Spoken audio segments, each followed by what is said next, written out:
Greetings everyone, welcome to my channel Monica Singh Tutorials जिसमें कि आज हम Footprints Without Feet का चैप्टर नंबर 9 करेंगे, that is भोली. Let's start reading the chapter.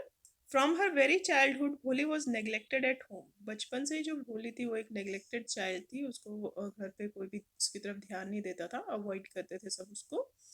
Why did her teacher take special interest in her? जो उसकी teacher थी वो उसके अंदर स्पेशल इंटरेस्ट क्यों दिखाती थी? Did भोली measure up to her teacher's expectations? क्या जो भोली है वो अपनी जो टीचर की उम्मीदें हैं उसको पूरा कर पाती है या नहीं कर पाती है? So let's start reading and try to find out the answers of these questions. Two questions has been given. दो क्वेश्चन और दिए हुए हैं आपको जिनके की आंसर हमें फॉलोइंग पैराग्राफ में मिलेंगे. The first one is why is Bholi's father worried about her? जो भोली के फादर हैं वो उसके बारे में क्यों चिंतित थे? For what unusual reasons is भोली सेंट टू स्कूल? और कौन कौन से रीजंस थे जिसकी वजह से जो भोली थी उसको स्कूल भेजा गया था? Her name was Sulekha but since her childhood everyone had been calling her Bholi. कहते उसका नाम तो सुलेखा था लेकिन उसको बचपन से ही सब भोली के नाम से बुलाते थे. The simpleton, Bhole means the simpleton, simpleton means सीधी सादी. She was the fourth daughter of numberdar Ramlal. वो जो नंबरदार रामलाल थे उनकी चौथे नंबर की बेटी थी, मतलब फोर्थ नंबर की बेटी थी. When she was 10 months old, she had fallen off the cot on her head and perhaps had damaged some part of her brain. जब वो 10 महीने की थी तो वो बेड, कॉट वैसे तो खाट को बोलते हैं, तो वो खाट पर से गिर जाती है और उसका जो सिर है उसका कुछ पार्ट जो है ब्रेन का वो शायद डैमेज हो जाता है क्योंकि उसका सिर लगता है नीचे जाके ज़मीन पर, तो शायद उसके ब्रेन का कुछ पार्ट जो वो डैमेज हो जाता है. That's why she remain backward child and come to be known as Bholi. इसीलिए वो बैकवर्ड रह जाती है, मतलब थोड़ा सा पीछे रह जाते हैं दूसरे बच्चों से. वो उतना डेवलप नहीं कर पाते जितने बाकी बच्चे कर पाते हैं. इसीलिए सब उसको किस नाम से बुलाते हैं? भोली के नाम से बुलाते हैं. भोली द सिंपलेटन, सिंपलेटन में सीधी सादी. At birth the child was very fair and pretty. जब वो पैदा हुई थी वो जो बच्चा था वो बहुत ज़्यादा फेयर था, मतलब भोली जो थी वो बहुत सुंदर थी. फेयर मीन्स गोरा कॉम्प्लेक्शन था उसका और वो बहुत क्यूट दिखती थी.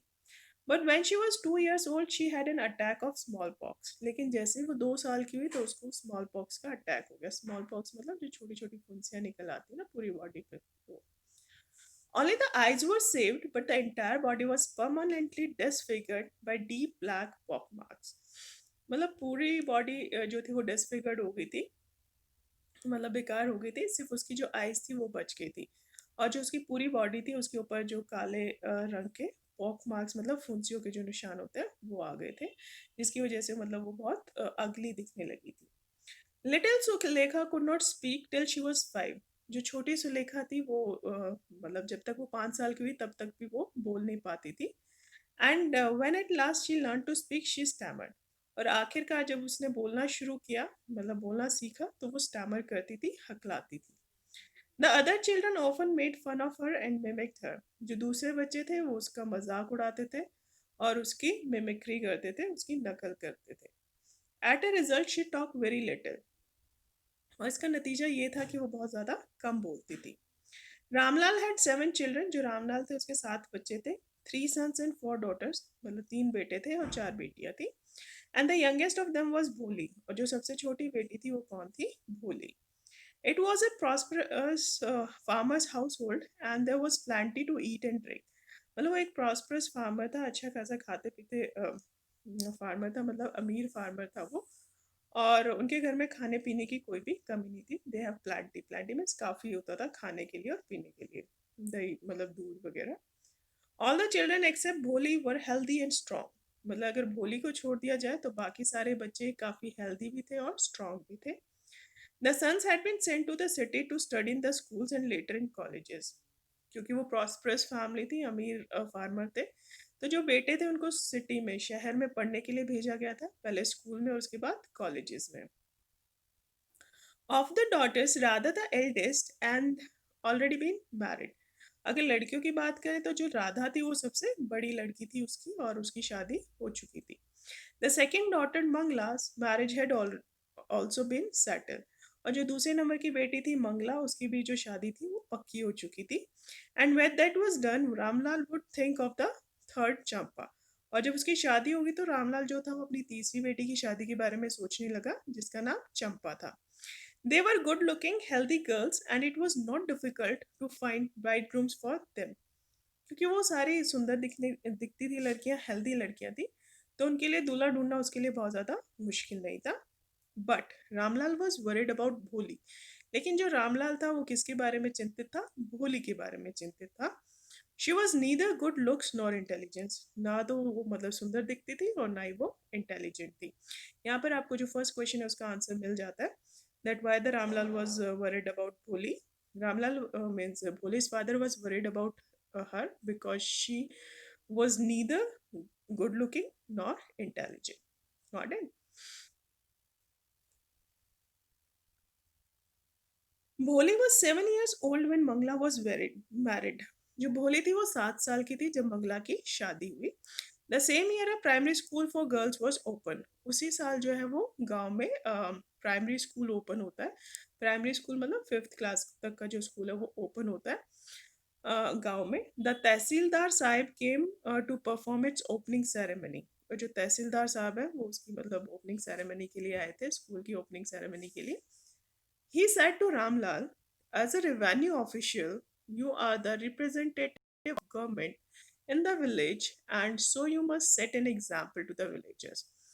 अब क्योंकि वो ओपनिंग सेरेमनी पे आए थे तो उन्होंने रामलाल को कहा, क्योंकि आप यहाँ पे रेवेन्यू ऑफिशियल हो, रेवेन्यू मतलब जो रेवेन्यू कलेक्ट करते हैं, तो रेवेन्यू मतलब इनकम कलेक्ट करते हैं, तो कहते हैं क्योंकि आप यहाँ पे रेवेन्यू ऑफिशियल हो और गवर्नमेंट के रिप्रेजेंटेटिव, गवर्नमेंट को रिप्रेजेंट करते हो गांव के अंदर, इसीलिए तुम्हें बाकी सारे विलेजेस जो है, बाकी सारे जो गांव वाले हैं उनके लिए एक एग्जाम्पल सेट करना पड़ेगा।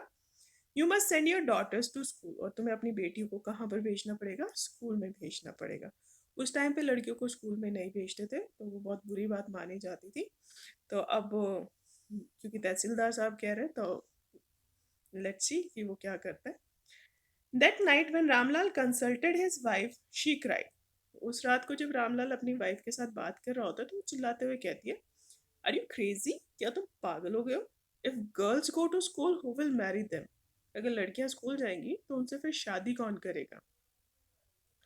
But Ramlal had not the courage to disobey the tahsildar. लेकिन जो रामलाल था उसके अंदर इतनी हिम्मत नहीं थी कि वो जो तहसीलदार है उसकी बात ना माने। डिसओबे मीन्स उसकी बात ना मानना। At last his wife said, आखिर में जो उसकी वाइफ है उसको कह ही देती है, I will tell you what to do, मैं तुम्हें बताती हूँ तुम्हें क्या करना चाहिए।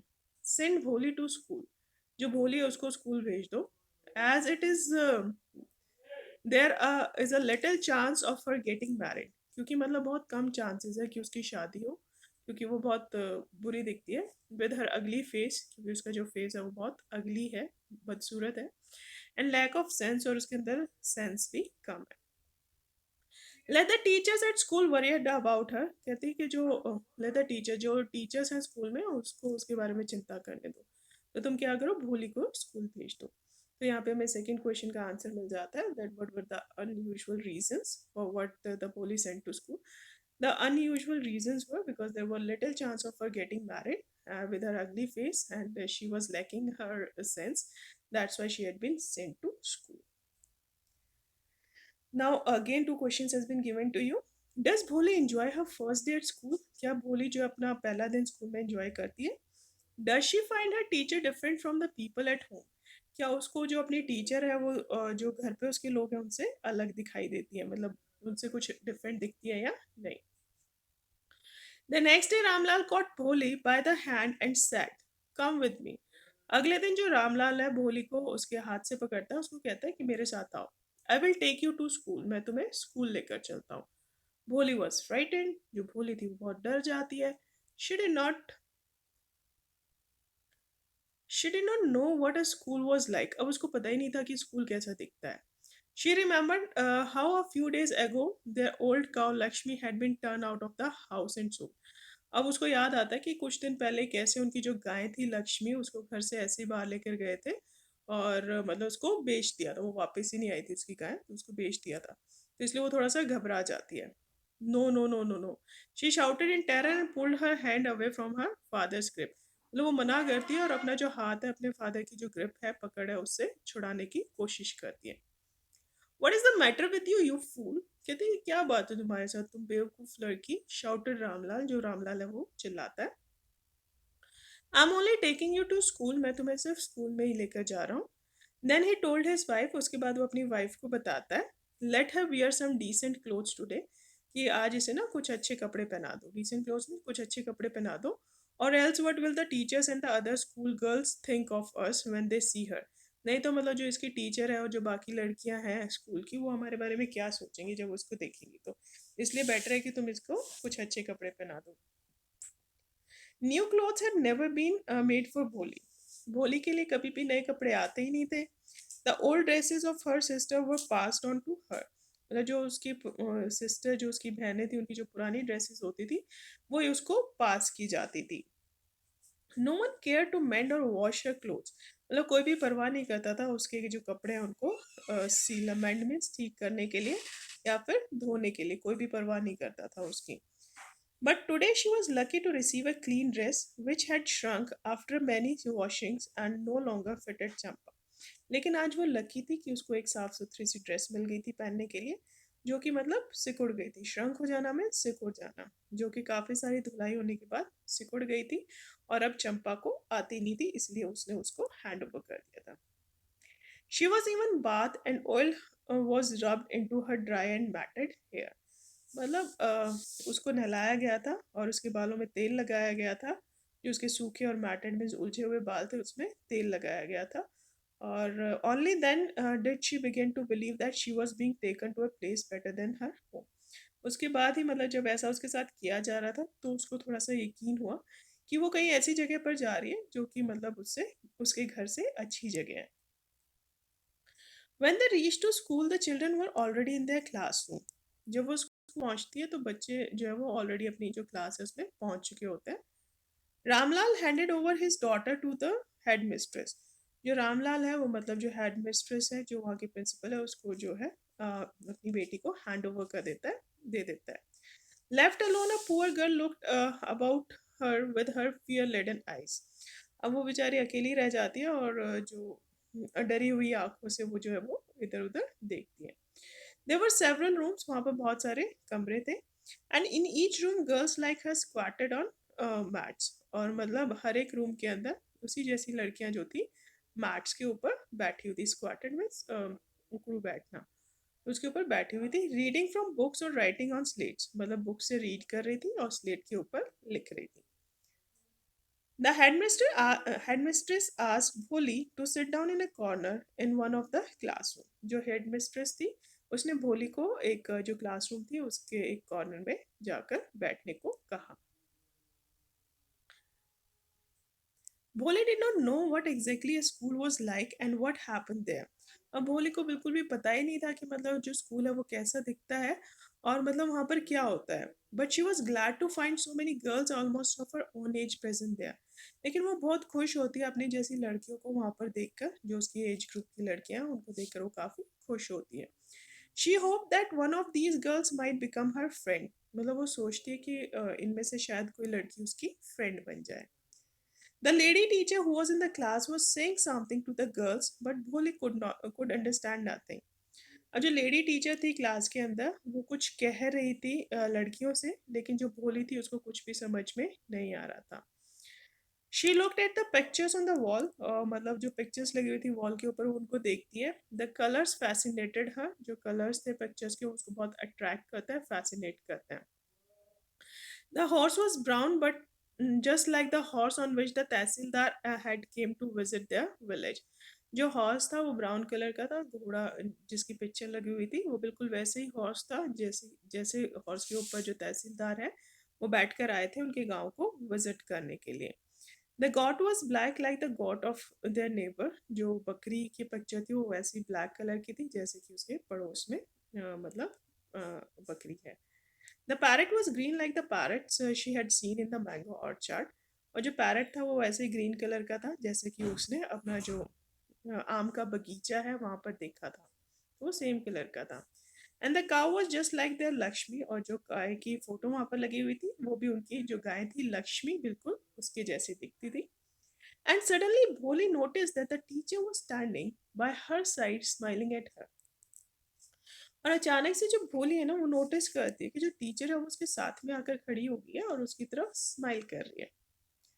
What's your name little one? वो उससे जो उसकी टीचर है वो उससे पूछती है कि तुम्हारा क्या नाम है छोटी लड़की। भो she could stammer no further than that. मतलब वो सिर्फ भो ही कर पाती है, इससे आगे वो हकला कर भी नहीं बोल पाती। Then she began to cry and tears flowed from her eyes in a helpless flood. उसके बाद मतलब वो रोना शुरू कर देती है और उसकी जो आंसू है उसकी आंखों में से बहने लगते हैं। मतलब हेल्पलेस फ्लड, मतलब उसकी आंखों के जो है वो फ्लड आ जाती है। और वो हेल्पलेस मतलब वो रोक नहीं पाती उनको, अपने आंसुओं को। She kept her head down as she sat in her corner. तो वो अपना जो सिर है वो मतलब नीचे कर लेते जैसे कि वो कॉर्नर में बैठी हुई थी। और मतलब अपना सिर जो वो नीचे झुका लेती है। Not daring to look up at the girls who she knew were still laughing at her. मतलब उसकी हिम्मत नहीं हो रही थी, उसने इतनी हिम्मत नहीं की कि वो उन लड़कियों की तरफ देखे, जो कि जिनको कि वो जानती थी कि वो उसके ऊपर हंस रही है। तो मतलब उसकी इतनी हिम्मत नहीं हुई कि वो नजरें उठाकर उन लड़की को देख सके जो उसके ऊपर हंस रही थी। When the school bell rang, all the girls scurried out of the classroom. जैसे ही मतलब जो बेल बजती है तो सारी जो लड़कियां वो भाग कर क्लासरूम से बाहर चली जाती है। स्करिड आउट में बाहर निकल जाना। बट भोली day not leave her corner. लेकिन जो भोली थी मतलब वो हिम्मत नहीं कर रही थी कि वो जो कॉर्नर है, कोना है, उसको छोड़ सके। हर हेड स्टिल लोअर्ड, जो उसका सिर था वो अभी भी झुका हुआ था। शी केप्ट ऑन सॉबिंग, वो अभी भी सुबक रही थी। सोबिंग में सुबकना, जैसे रोते रोते हम सुबकने लगते ना, करके ऐसे वो सॉब कर रही थी, रो रही थी। भोली। The teacher was voice was so soft and soothing. In all her life, she had never been called like that. It touched her heart. जो उसकी टीचर है उसको बुलाती है भोली करके, और उसकी जो टीचर की जो वॉइस है वो इतनी सॉफ्ट है, वो इतनी सूदिंग है। उसने अपनी पूरी लाइफ में मतलब इतनी सॉफ्ट वॉइस पहले कभी नहीं सुनी थी। मतलब इतने प्यार से उसको पहले कभी किसी ने नहीं बुलाया था। हिट टच्ड हर हर्ट में वो उसके दिल को छू जाती है। Get up, said the teacher. It was not a command but just a friendly suggestion. भोली got up. तो जो उसकी टीचर्स को कहते हैं गेट अप, खड़ी हो जाओ, और वो कोई कमांड नहीं थी, उसने कोई ऑर्डर नहीं दिया था टीचर ने। वो ऐसा लग रहा था जैसे कि एक फ्रेंडली सजेशन है, इसलिए जो भोली है वो खड़ी हो जाती है। Now tell me your name. तो अब वो उसको कहती है उसकी टीचर कि अब तो मुझे अपना नाम बताओ। Sweat broke out over her whole body. Would her stammering tongue again disgrace her? For the sake of this kind woman, however, she decided to make an effort. She had such a soothing voice, she would not laugh at her. Sweat मतलब जो पसीना है एकदम से उसकी पूरी body पे पसीना आ जाता है। और कहते कि क्या उसकी जो लड़खड़ाती हुई जुबान है वो फिर से उसको डिस्ग्रेस कर देगी, फिर से उसकी इंसल्ट कर देगी। लेकिन फिर भी वो जो काइंड वुमन है, जो उसकी टीचर है, उसके लिए उसने डिसाइड किया कि वो एक बार फिर से कोशिश करेगी। She had such A soothing voice, मतलब जो उसकी टीचर थी उसकी इतनी प्यारी वॉइस थी। तो उसको लगा कि मतलब वो उसके ऊपर हंसेगी नहीं, वो उसको उसका मजाक नहीं उड़ाएगी। भो she began to stand stammer, वो फिर से मतलब हकलाना शुरू करती है। Well done, the teacher encouraged हर।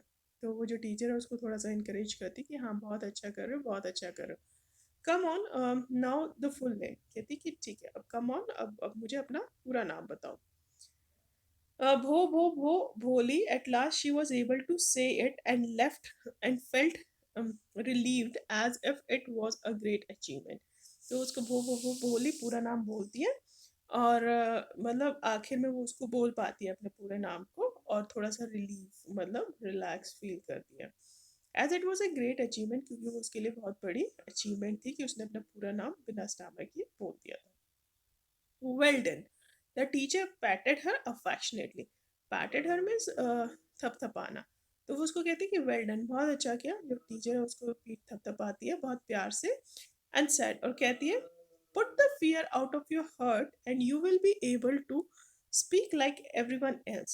उसको समझाती है कि ये जो डर है इसको अपने दिल से बाहर निकाल दो, और फिर तुम जो है बाकी सारे बच्चों की तरह बोल पाओगी। Bholi looked up as if to ask really. जो भोली है मतलब वो ऊपर की तरफ देखती है जैसे कि वो उससे पूछना चाहती है क्या सच में ऐसा होगा कि मैं बाकी बच्चों की तरह बोल पाऊंगी। Yes yes it will be very easy. तो टीचर उसको कहते हैं कि हाँ हाँ ये बहुत आसान है। You just come to school every day, will you come? तो उसको कहती है तुम सिर्फ स्कूल आया करो रोज, क्या तुम आओगी? भोली नॉडेड, जो लिए वो सिर हिला देती है। नो, से इट अलाउड। तो उसके टीचर कहते हैं नहीं, सिर नहीं हिलाना, इसको जोर से बोलो। ये yes, and Bholi herself was astonished that she had been able to say it. मतलब वो ये करके yes बोल देती है, और जो भोली है वो खुद हैरान हो जाती है। astonished means हैरान हो जाना। वो खुद हैरान हो जाती है कि वो इस जो वर्ड है उसको बोल पाई है।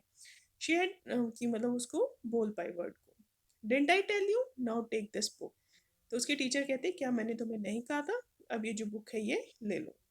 The book was full of nice pictures, and the pictures were in color: dog, cat, goat, horse, parrot, tiger, and a cow, just like Lakshmi। जो बुक थी उसमें काफ़ी सारी सुंदर सुंदर पिक्चर्स थी, और वो जो पिक्चर्स थी वो किसकी पिक्चर्स थी? वो कलर्ड पिक्चर्स थी, डॉग की, कैट की, गॉट की, horse, parrot, tiger and cow. बिल्कुल वैसी गाय जैसे कि उसकी गाय थी Lakshmi. And with every picture was a word in big black letters, और हर एक पिक्चर के साथ जो था वो एक वर्ड लिखा हुआ था बड़े बड़े काले अक्षरों में। In 1 month you will be able to read this book, then I will give you a bigger book. उसकी टीचर कहती है 1 महीने के अंदर तुम ये जो बुक है इसको रीड कर पाओगे, और उसके बाद जो है मैं तुम्हें इससे भी बड़ी बुक दूंगी। Then a still bigger one, और उसके बाद और भी बड़ी book. In time you will be more learn than everyone else in the village. कहते इस टाइम में तुम जो है वो दूसरे बच्चों से और भी ज़्यादा सीख पाओगी, जितना कि गांव के बच्चे सीख पाए उनसे ज़्यादा सीख पाओगी। Then no one will ever be able to laugh at you, और उसके बाद कोई भी तुम्हारे ऊपर हंस नहीं पाएगा। जो तुम्हारा मजाक उड़ाते हैं वो तुम्हारा मजाक नहीं उड़ा पाएगा। People will listen to you with respect, and you will be able to speak without the slightest stammer। जो लोग हैं वो तुम्हें सुनेंगे, रिस्पेक्ट के साथ, इज्जत के साथ सुनेंगे। तुम बोल पाओगी विदाउट द स्लाइटेस्ट स्टैमर, बिना मतलब थोड़ी सी भी हिचकिचाहट के तुम बोल पाओगी। अंडरस्टैंड? समझ में आया? Now go home and come back early tomorrow morning. अब तुम घर जाओ और कल सुबह जल्दी स्कूल आना। Boli felt as if suddenly all the bells in the village temple were ringing, and the trees in front of the schoolhouse had blossomed into big red flowers। तो मतलब उसको बहुत अच्छा लगता है भोली को। उसको अचानक से ऐसा लगने लगता है कि गांव के जितने भी टेम्पल्स हैं, मंदिर हैं, उनकी जितनी भी घंटियां वो सारी एकदम से बजने लगती हैं।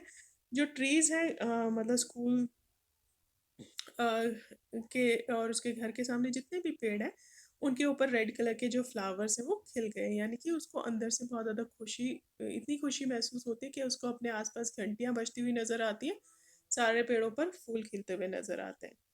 Her heart was throbbing with a new hope and a new life. उसका जो दिल है वो बहुत धक धक कर रहा है, एक नई उम्मीद के साथ और एक नई जिंदगी के लिए। राइट? तो in this video we will do this much only. इस वीडियो में हम इतना ही करेंगे, बाकी हम नेक्स्ट वीडियो में करेंगे। I hope you understand the chapter up to now. अब तक आपको समझ में आया होगा।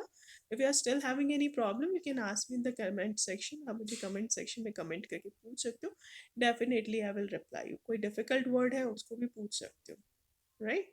So that's all for today. Thanks for watching. Have a nice day.